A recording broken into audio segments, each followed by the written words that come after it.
Thank you, Louise. I appreciate it very much. It's a great honor. I want to thank Simon & Schuster, one of the most magnificent publishers. For years and years, I've heard about Simon & Schuster as being a fabulous, I was going to say the Rolls-Royce, I was going to say the Harvard or the Yale, but they really are a great one, and I want to thank you very much. You've given us such tremendous support, and we did this quickly, and we think that we did it very effectively. It's been an incredible experience.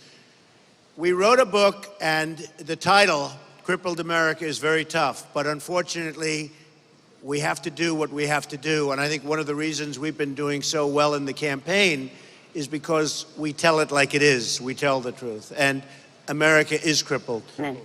We owe 17 and now 18, and now it's actually very soon going to be $19 trillion in debt.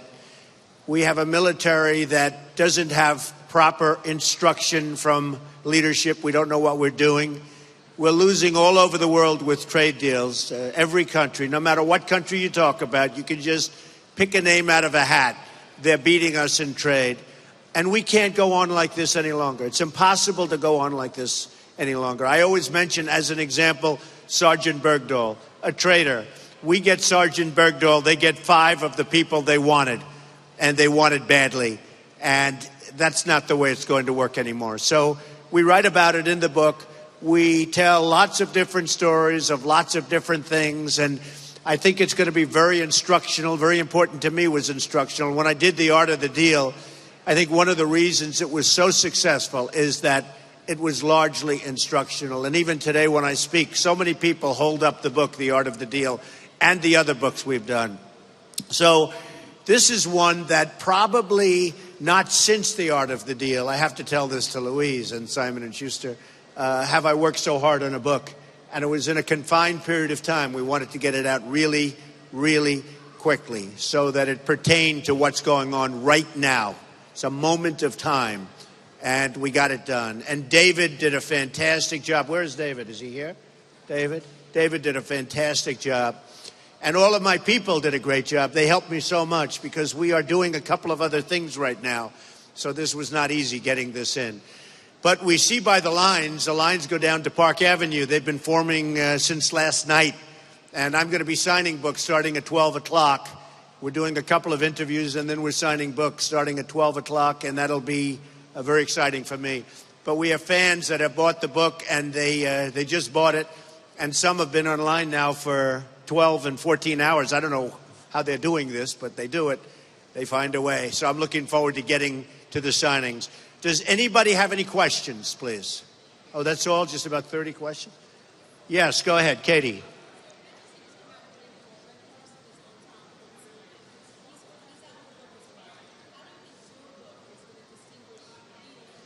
Well, I think it's a different book. You know, we just had polls come out today from Iowa, where I'm leading. You saw the new poll from Iowa. You saw the new poll in New Hampshire, where I'm leading big. A poll just came out in Florida, where I'm leading big. Georgia, Texas, I mean, all over the place. And I think, you know, look, we're doing well. And if you add Ben and myself, we're beating everybody by a lot. That seems to be the big story, that we're beating. They call it the establishment. It's called really the failed establishment, because the establishment has let us down. But I don't know. I really don't know how his book is doing. Well, I think my book is very hard-hitting. His is a different kind of a book, and he's a different kind of a person. My book is very hard-hitting. It says it like it is.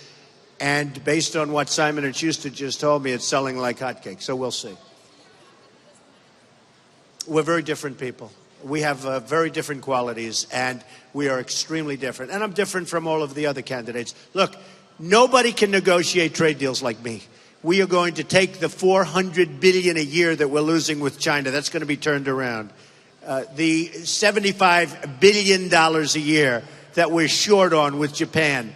The $50 billion a year that we lose to Mexico. And that's right, there will be a wall built. It will go up, it will be built, and people will come into the country legally. So, I mean, I'm much different than, you look at Marco Rubio, very, very weak on illegal immigration. You look at Ben, he's very weak on immigration, and he wants to get rid of Medicare.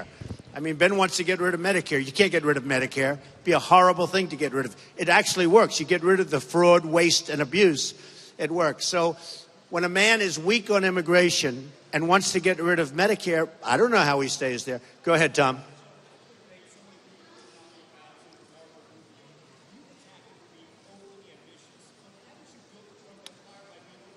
No, I think that really Marco is overrated.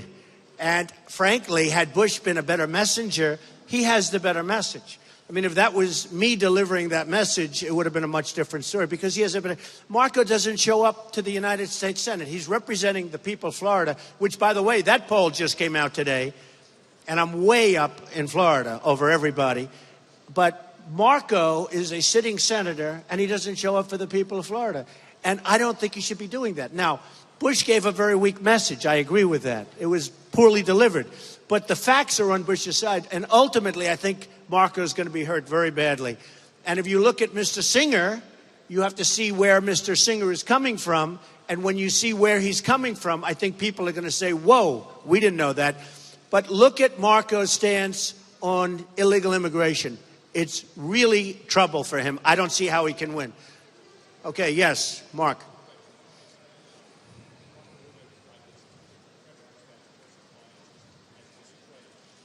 Marco Rubio's personal finances are discredited?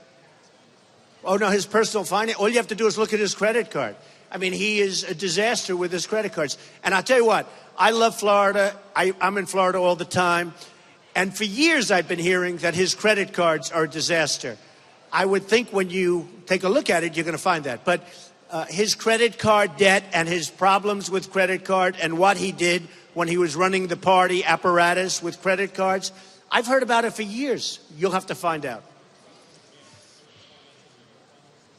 Well, he has a very bad record of finances. If you look at what happened with his houses, with his, you know, he certainly lives above his means. There's no question about that. Well, we're going to look. I'll tell you what, on the debates, it's very interesting because I don't really care that much. I want a room, I want a podium, and let's get going because I don't really care that much. But a lot of the people that are candidates, who I respect many of them, not all of them, but I respect many of them, they felt it was very unfair because Hillary Clinton was given all softballs.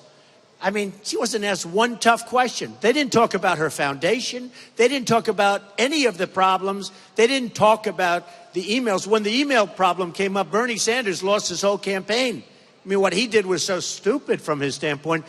In order to get a 1-minute soundbite of some applause, he gave up the emails. That was the end of his campaign. First of all, people aren't going to his rallies anymore. He's finished. So unless something happens to her with respect to the emails, she'll easily be the candidate. But I will say this, she only got softballs. That's all she got. And if you look at the way we were treated, it wasn't the same way. With that being said, I don't really care. Yes. Your name is?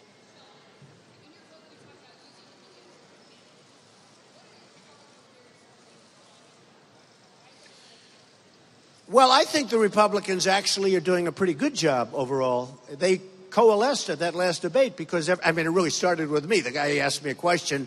I think Harwood is probably finished as a credible reporter. He's a disaster. But, and it was such a horribly put question and so obvious. And the Republicans coalesced around each other. It was actually pretty beautiful when you think about it. And all we want to do is be treated fairly. But with me, I don't care that much. Just give me a podium. What I would say is this.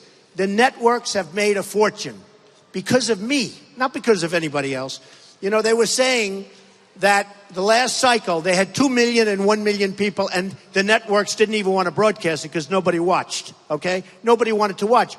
Now they had 25 million people, 24 million people, 23 million people, and 16 million people. I mean, give me a break. So somebody said, how did they get there?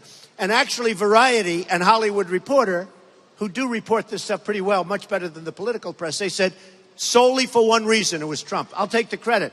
But I'll tell you what I also want. I think that wounded warriors and our veterans should be given some of the enormous profits being made on these debates.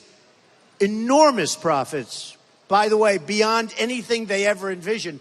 CNN was going to get $2,000 for a 30-second ad. They ended up getting $250,000. So they went from $2,000 to $250,000 for a 30-second ad. The networks and the cable are making a fortune, and I think they should give some of the profits to the wounded warriors and the veterans. That's what I want.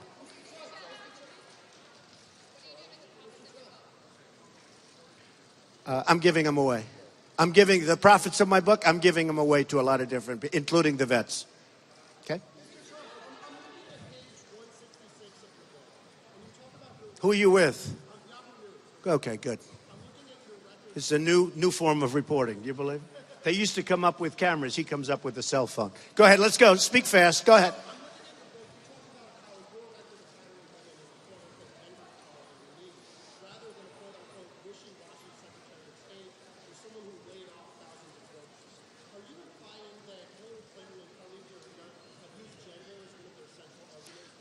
I have been amazing with respect to the hiring of women.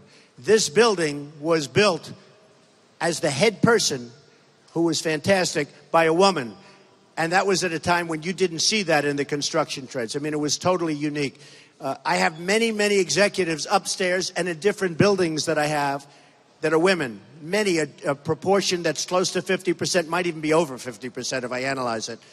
And they get paid a lot of money, in many cases more than men, doing the same job. So women have always appreciated that about me. I've been, in terms of employment, really a standout, and I've been honored for doing so well with women. Yes.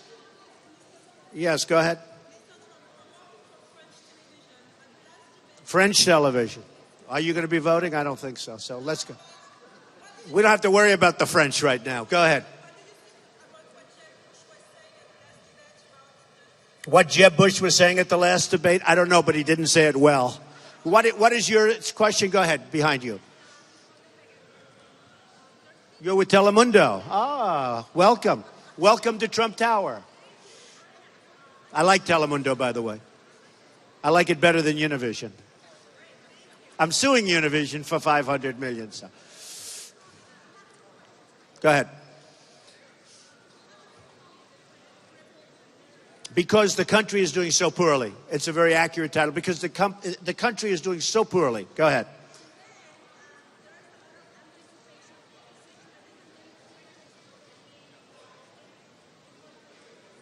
That's good. They're going to have some demonstrations. Oh, good, because it'll get even higher ratings if they do that. I think it's fine. Look, I think they should demonstrate. Ratings will go even higher than they are going to be. It's going to be one of the highest rated shows ever. And they're very excited about it. And I have a great relationship, as you know, from Telemundo with the Hispanics. You've treated me actually very fairly. Won the poll recently in Nevada, won other polls. And in Nevada, I think I got 37% and leading everybody. So I've had a great relationship with the Hispanics. I have working for me thousands right now, thousands of Hispanics. I've had tens of thousands of people over the years working for me. I'm a job machine. I'm a job machine. And one of the things that does come out in every single poll and every single survey is that nobody, for the economy, nobody's even close. I'm 2, 3, and you see that, 2, 3, 4, 5 times greater than anybody else.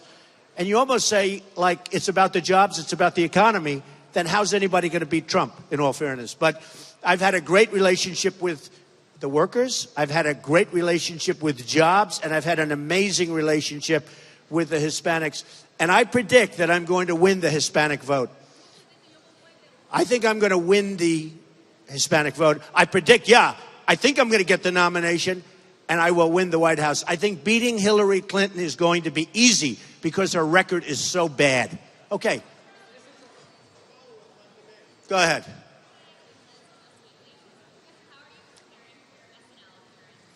That's the question I like. How am I preparing for my SNL?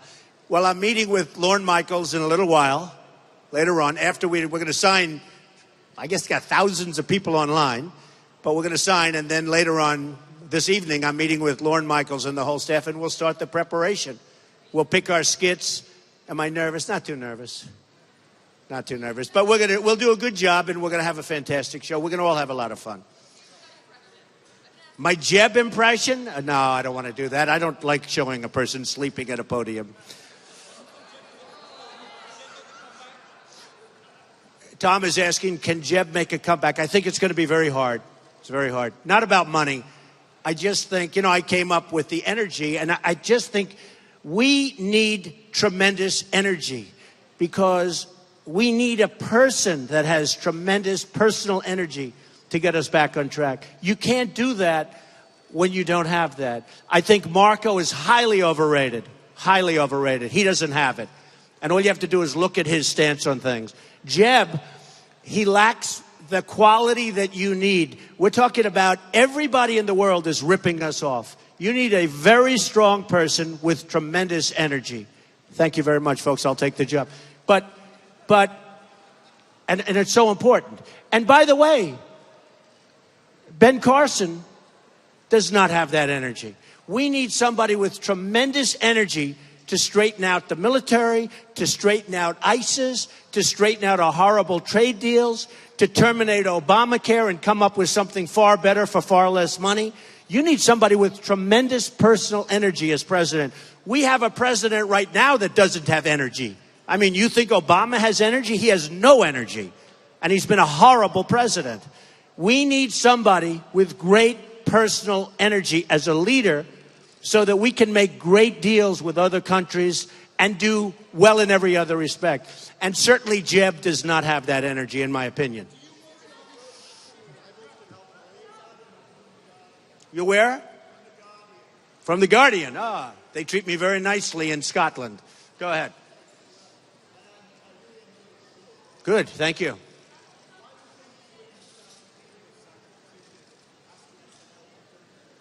Well, we just went over that, honestly. We just went over that. And it's, it's only going to make it hotter. Okay, another question. Go ahead. Say it again. Yeah.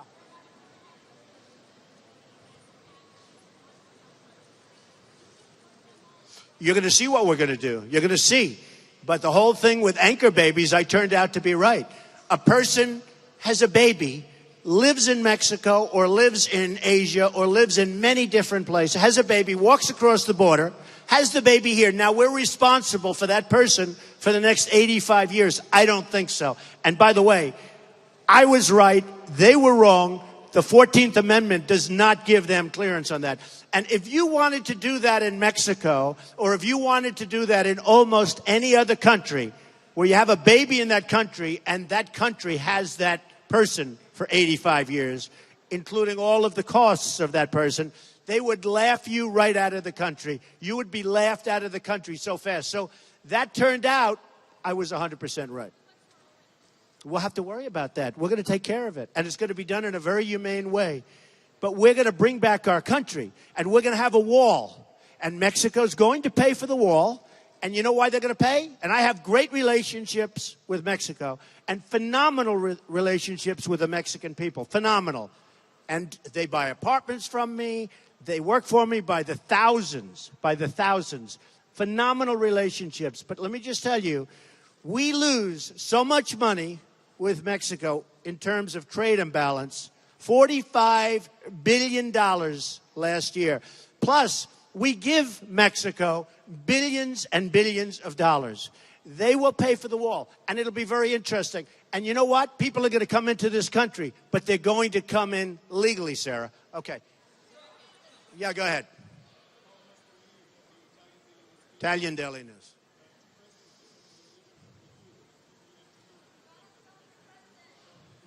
Can you talk louder? Nobody can hear.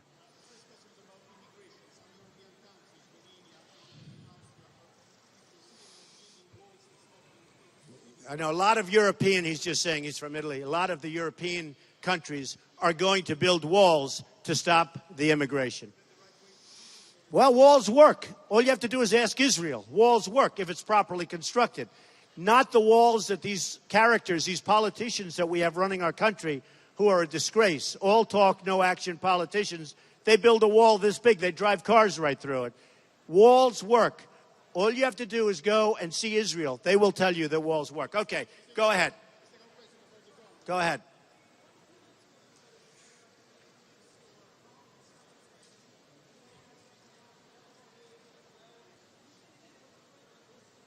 Yeah. We need pomp and circumstance. Good question, actually. Our country has no spirit. Our country has no gravitas. Our country doesn't feel good about itself. And the primary reason is we have no victories. I mean, where have we had a victory? Where have we had a victory in trade? Where have we had a victory in, as an example, this horrible deal that was signed with Iran, where we're given $150 billion and we lose everything. We lose everything. It's a laughing stock of it. The worst deal, worst contract I've ever seen drawn. We have no victories. And I do write about it. We need some pomp and circumstance. We need spirit. We need a cheerleader. I thought 7 years ago, when Obama got elected, the one thing I thought that he would be a great cheerleader for the country, he's not. He's been a great divider for the country. He has been one of the great dividers of all time. I'm not saying dressed. It has nothing to do with dress. It has to do with the fact that what he says is very divisive. He has been a great divider for this country, and that should not have happened. Okay. Yes.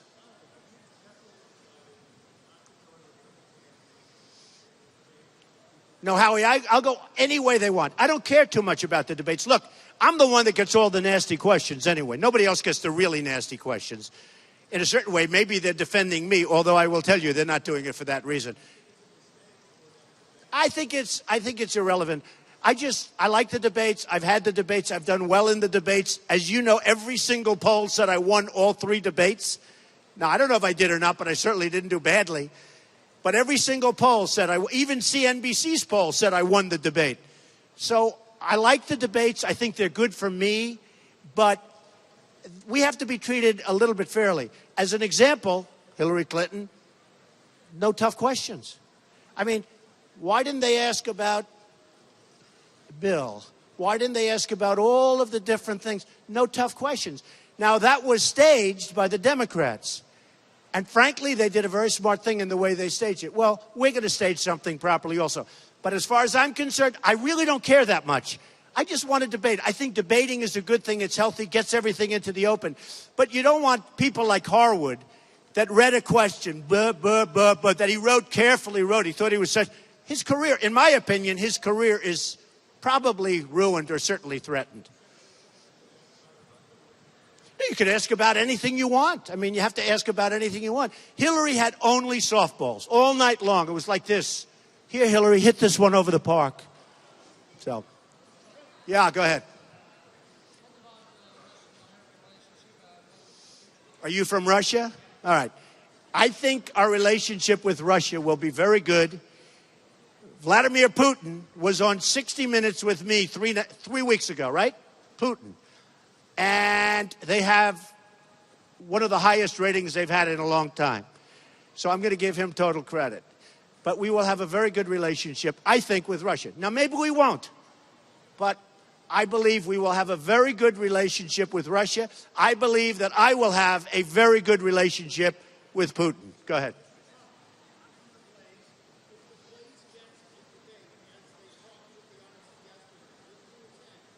Sounds okay to me.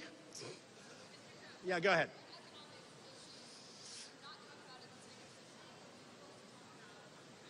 Well, I think there are a lot of economic issues. We didn't talk about trade. We didn't talk about devaluations, right? We didn't talk about corporate inversions, which, by the way, none of the other candidates, they don't even know what it means. But we didn't talk about corporate inversions, where companies are leaving our country, massive companies, because they can't get their money back and because they get lower taxes elsewhere. So they're leaving and they're taking their jobs with them. The corporate inversion syndrome is a very important thing to be talking about. These are all things that weren't talked about at the debate. Instead, they talked about fantasy football. I mean, it was a big question, fantasy football. I'm saying, what about corporate inversions? $2.5 trillion at least, I think it's probably twice that number, is in other countries wanting to come back. And because our system is so corrupt and terrible, they can't get the money back to invest in this country. So they don't talk about corporate inversions at the debates. They talk about fantasy football. Those are a few. Yeah? Go ahead, Sarah. Say it. You don't talk. You have to talk loud enough. Right.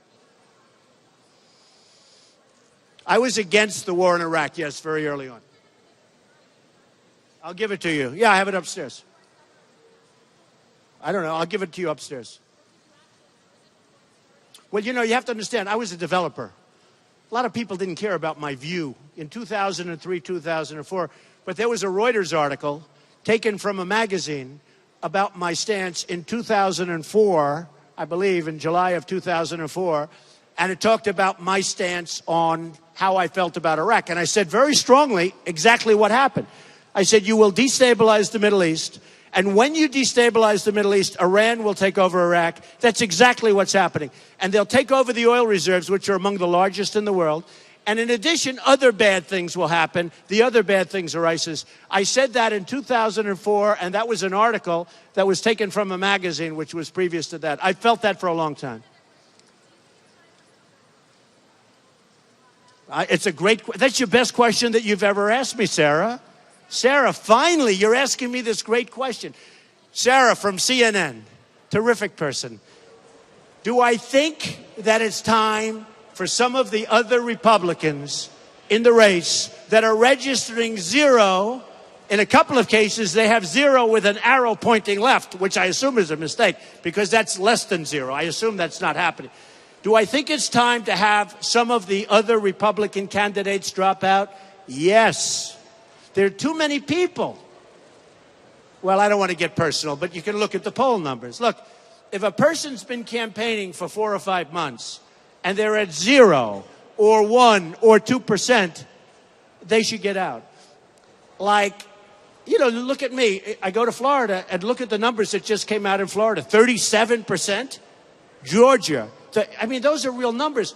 These numbers that these people have, and I often ask myself, I asked Mark yesterday, what are they doing? Do they do this for their brand? Because I happen to think it's very bad for their brand. I think Walker did a good thing. I think the way Walker, he saw it wasn't happening, wasn't going to happen, and he just got out quickly. You know, he was favored, don't forget. You know, now that was before Trump was going to happen, right? But he was favored for a period of time. He was favored. Walker, Governor Walker. They thought he was going to win. What happened is he got out. I think the way he got out was great. I think he did a really smart thing for himself. And frankly, other people should get out because I would like to personally have more time to talk about the problems of the United States and more importantly, how to solve the problems because we can solve the problems. So it's a great question. People should get out. Yes.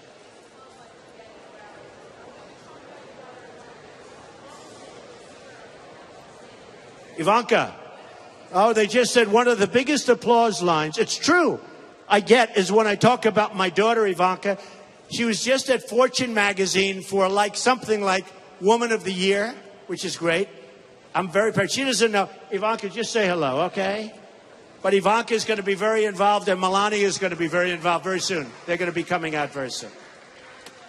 Oh, Ivanka's going to Iowa. When are you going to Iowa? Very soon. Okay? Yes, Mark. Good question. I would say I don't see threats. I mean, whatever it is I have to do, Mark is saying, what are the top threats, let's say, to your candidacy? Who knows? I mean, you're in a crazy world of politics. People change their minds. I'm going to make America great again. Nobody else is going to be able to do that. I'm going to do it. I'm going to make it, in my opinion, better than ever before. And I think that's awfully tough to compete with. And one of the reasons that in my book, I actually put financials in there. I show some of the developments, and I have many, many more, because you can only, Simon & Schuster, you actually kept me to 8 or 9 pages, right? And there are 4 or 5 on a page, but I show some of the great developments that I've done that are so successful and so incredible and so financially good. I show my financial statement from a year and a half, 2 years ago. Now it's even better, but we didn't have that certified yet.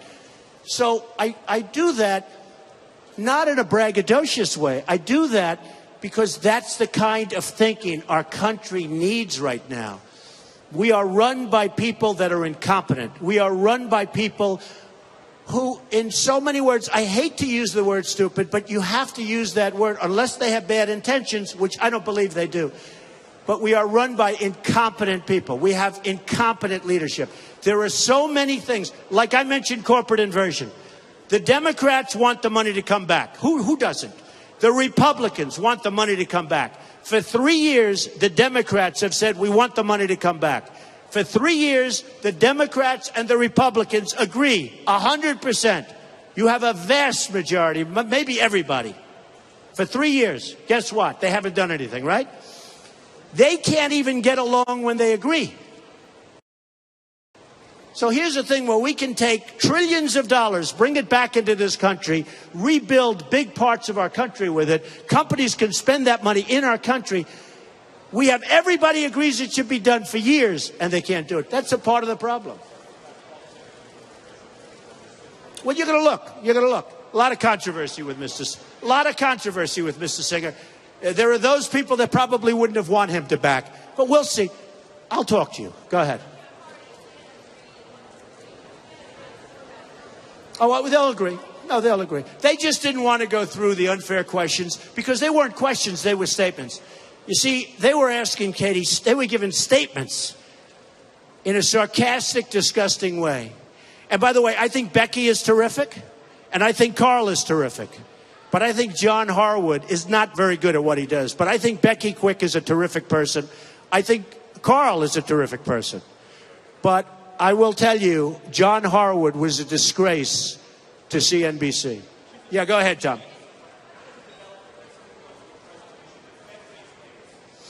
Well, it's really an interesting question, actually. The question is, should the Fed raise rates?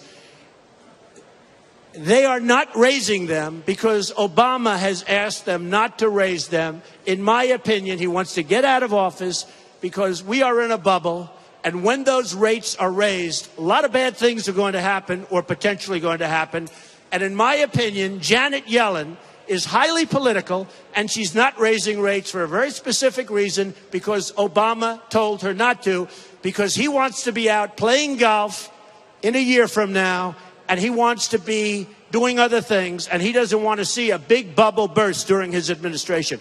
Janet Yellen should have raised the rates. She's not doing it because the Obama administration and the president doesn't want her to. And if she does it, you see what happens every time there's even a thought of raising them just a little bit. And one of the problems that we have is our currency right now is not competitive with other currencies. Because if you look at the devaluations of China, of Japan, of many, many different countries, they're making it impossible for our companies to compete with them, because we don't have leaders that know how to say to China, don't do that, don't do that. Because if you do that, we're going to put a big fat tax on you. Don't do that. And you know what? If you said that, they wouldn't do it, if you had the right message. All right, how about one more question? Howie, do you have another question? I love Howie Kurtz. He always treats me so nice. Who? Yes, yes. I'm focused on one very big election, one very important election. There's some pretty good elections. I'm not watching any of them in particular. I'll be watching them on Tuesday night, but I'll be out there. We'll be out voting. But the election that I'm watching is the election for the presidency of the United States. That is going to be, in my opinion, this will be truly one of the most important elections we've ever had in this country. We're so far behind, and we cannot go another 4 years with incompetent leadership. Good question. Fine. Okay. What else? One more question. Yeah, go ahead. Go ahead. That's a good question. Okay. So Simon & Schuster came up to me. They wanted to do a book. They wanted it to do on success and how do you do this and how do you build it, and that's what the book is largely about, but we talk so much about the country. And I said, I'll do it, but we have to talk about the country. What happened is they sent this incredible photographer up to do a book cover, to do a picture. And he did some great, almost as good as you. He did, my friend over here, did some great photos. I'm smiling, I'm happy, I looked good, everything was fine. And then he took one where I wasn't like really thinking about a photo. And it turned out to be a nasty picture. And then the book was written, and the title was given, and the only really terrible picture I had was that one. It's a terrible, horrible, nasty picture. But when you're talking about crippled America, and you're talking about all of the problems we have, I can't have a big smiley face up there. So that's how we picked it. So we picked the worst photo taken of me, I would have loved to have had a beautiful smiling picture, but somehow that doesn't go with the title of the book, or frankly, the contents of the book. And actually, Simon & Schuster agreed with me, okay? Yeah. Let me have it.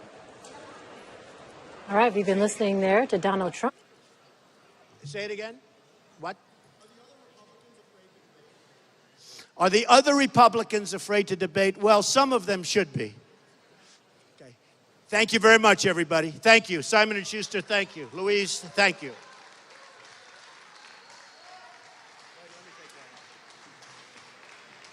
Yeah, come on up, stand up. Yeah, stand over here. Don't shoot low, shoot high.